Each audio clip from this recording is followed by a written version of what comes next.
Hello,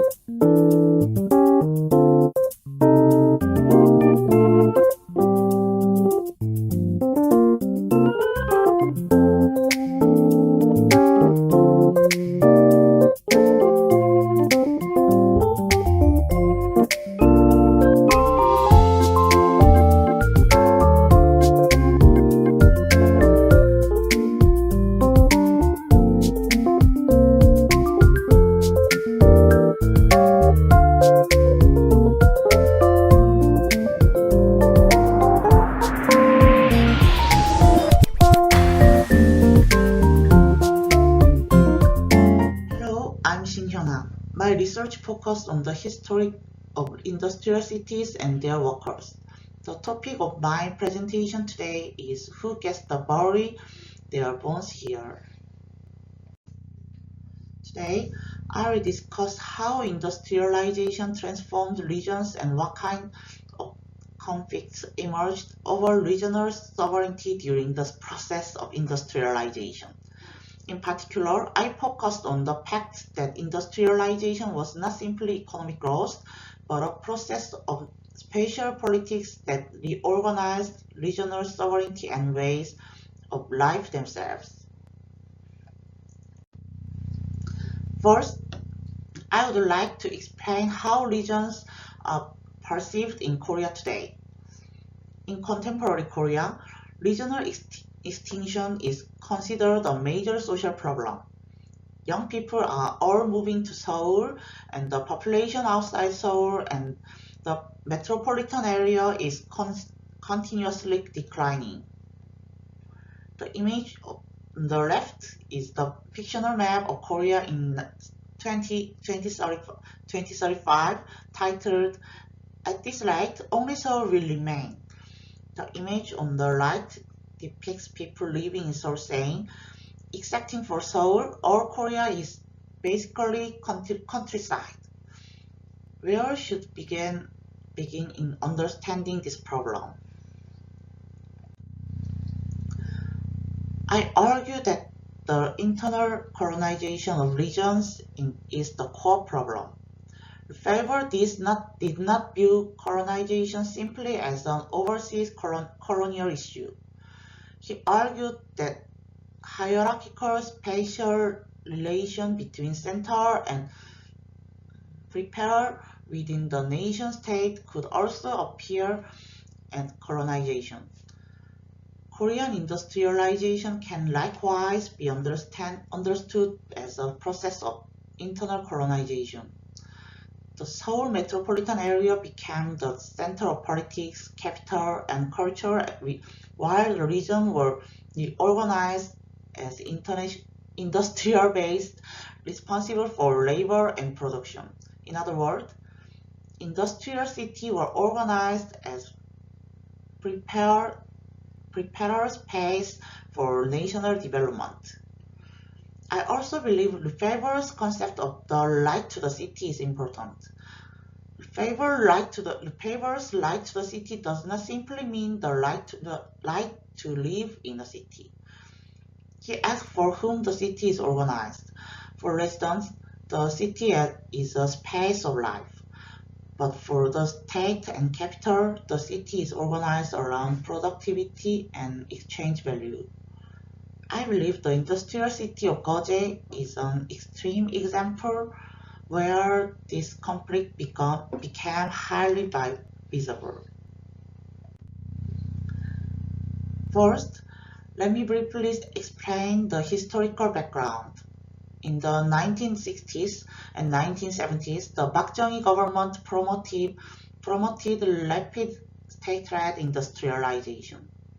In particular, the first comprehensive national land development plan was not simply an economic policy, but a project to reorganize the entire national territory around industry.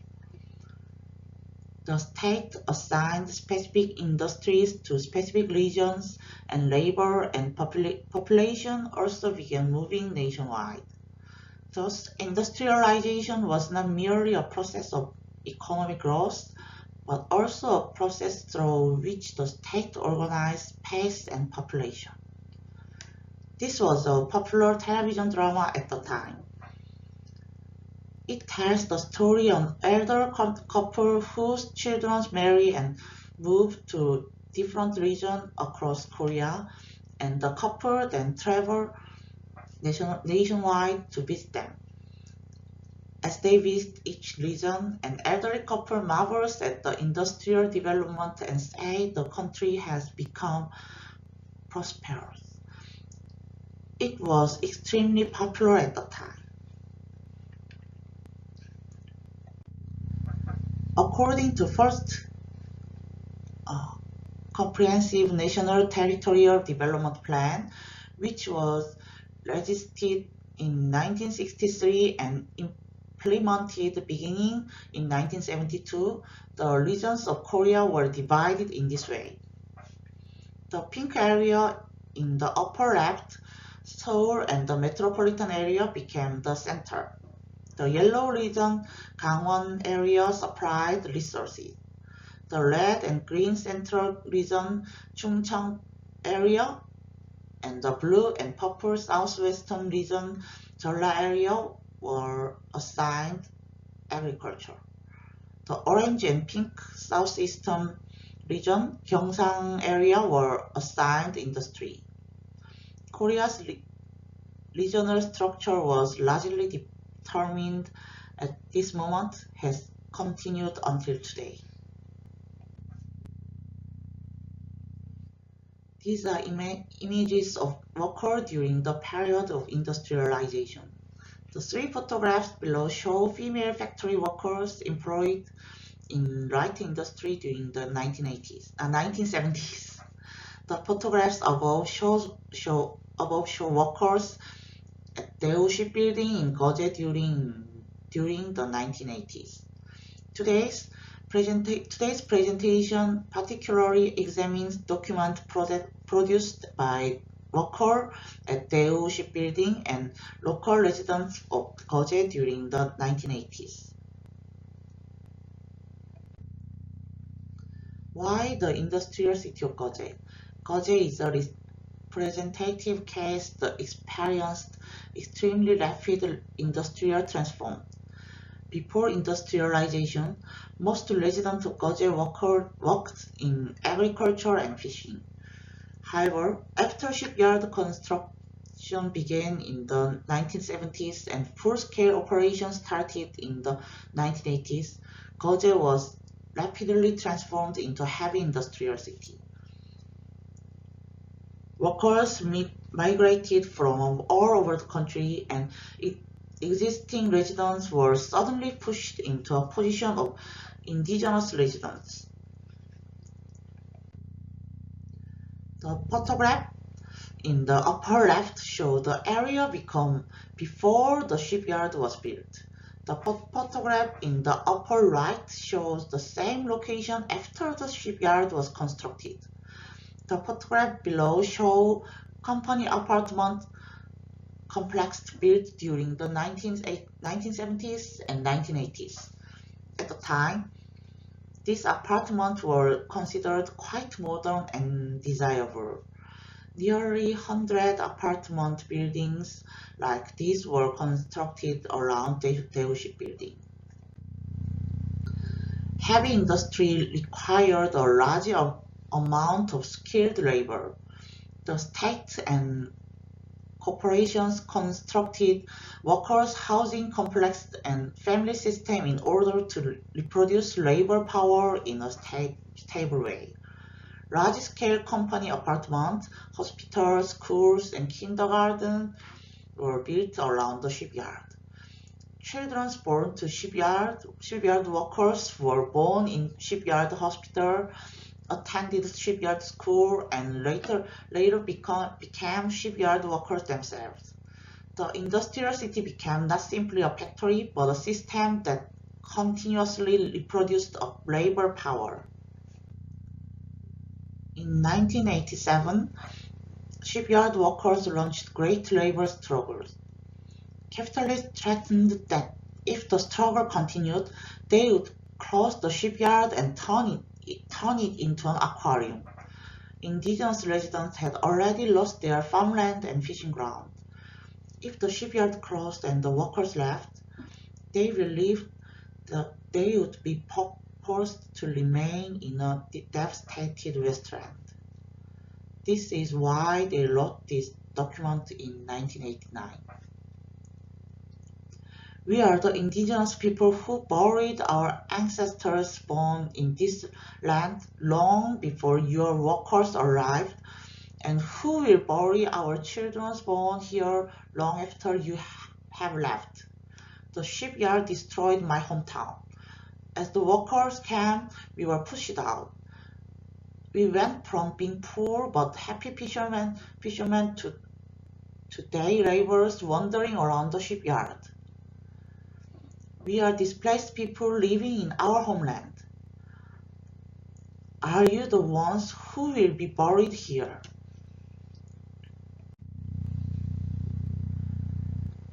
The rural villages once centered on agriculture and fishing was suddenly transformed into an industrial city centered around the shipbuilding. A gigantic shipyard was constructed, and nearly 100 apartment buildings were built. Workers arrived for employment and formed families. Commercial districts for workers' families also emerged. However, for local residents, industrialization was a process through which a foundations of their lives were taken away. They lost their land and sea and felt that they were no longer the true subject of the region. This is why they began calling themselves displaced people living in the homeland. Generally, displacement refers to physical movement. However, the residents of Goje did not leave the region. Nevertheless, the world in which they had lived collapsed around them. Thus, displacement here does not simply mean movement, but the experience of being dispossessed of sovereignty over one's own life. Local residents asked migrant workers, "Are you the one who will bury your bones here?" In other words, if the company collapsed, worker and capital could leave, but the local residents would remain and endure the devastated region. Industrial conflicts ultimately escalate into dispute over regional rights and appellations. Then what about the workers? This is the scene at Daewoo Shipbuilding during the 1987 workers' strike. "I'm starving to death. Fight for living wage."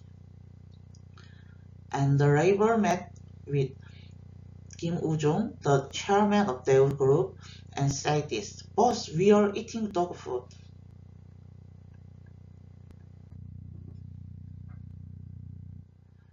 In response, workers presented a different narrative. Labor unions argued that workers had also settled their lives in Goje.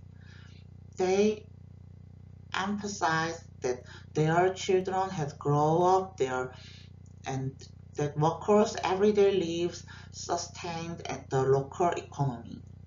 Most importantly, workers insisted that unlike capital, they could not simply abandon the region.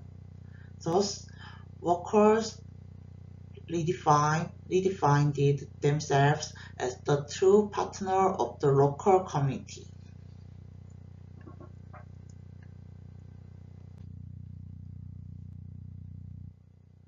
The state and corporations actively appropriated the anxieties of local residents.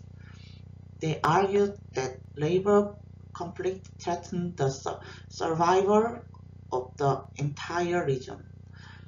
As a result, labor management harmony and industry peace were presented as a moral obligations necessary to save the community. Local governments even mobilized residents to pressure labor union.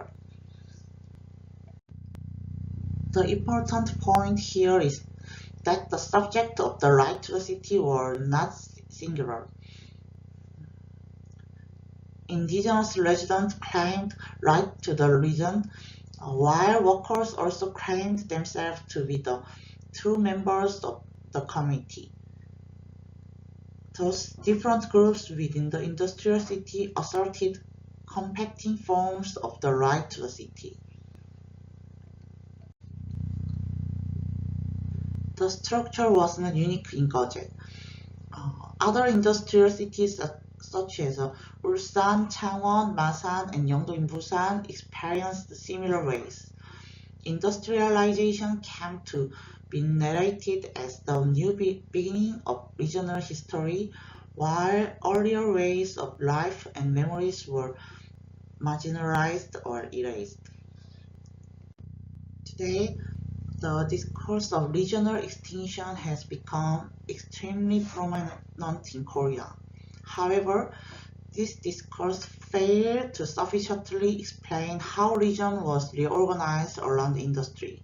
Therefore, regional decline should not simply be understood as an economic issue, but as the long-term result of accumulated internal colonization and spatial inequality. In conclusion, the industrialization of Goje was not simply a matter of economic growth.